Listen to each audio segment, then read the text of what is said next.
നമസ്കാരം, കൊട്ടാരക്കര മീഡിയയിലേക്ക് സ്വാഗതം. ഇന്ത്യയിലുടനീളം UPI സേവനങ്ങൾക്ക് തടസ്സം നേരിടുന്നതായി റിപ്പോർട്ട്. ഗൂഗിൾ പേ, ഫോൺ പേ, പേടിഎം തുടങ്ങിയ ജനപ്രിയ UPI പ്ലാറ്റ്ഫോമുകളിലൂടെയുള്ള ട്രാൻസാക്ഷനുകളാണ് നിലച്ചത്. നിരവധി ഉപഭോക്താക്കളാണ് സോഷ്യൽ മീഡിയയിലും മറ്റും തകരാറുകൾ റിപ്പോർട്ട് ചെയ്തത്.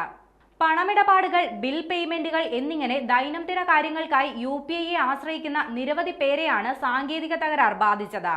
ഓൺലൈൻ സേവന പ്രശ്നങ്ങൾ ട്രാക്ക് ചെയ്യുന്ന പ്ലാറ്റ്ഫോമായ ഡൗൺ ഡിറ്റക്ടറിൽ നിരവധി പേർ പ്രശ്നങ്ങൾ റിപ്പോർട്ട് ചെയ്യുന്നുണ്ട്.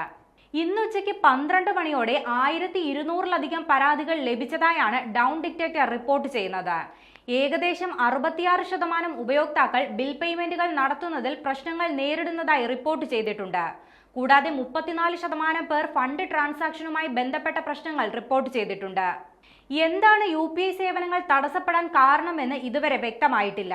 അടുത്തിടെയായി പലതവണ ഇത്തരത്തിൽ UPI സേവനങ്ങൾ തടസ്സപ്പെട്ടിരുന്നു. 20 ദിവസങ്ങൾക്കിടെ ഇത് 3-ാം തവണയാണ് ഇത്തരത്തിൽ പ്രശ്നങ്ങൾ റിപ്പോർട്ട് ചെയ്യുന്നത്.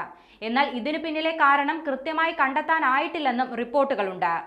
ഏപ്രിൽ 2-ാം തീയതിയും മാർച്ച് 26-ാം തീയതിയുമായിരുന്നു നേരത്തെ UPI സേവനങ്ങൾ തടസ്സപ്പെട്ടത്.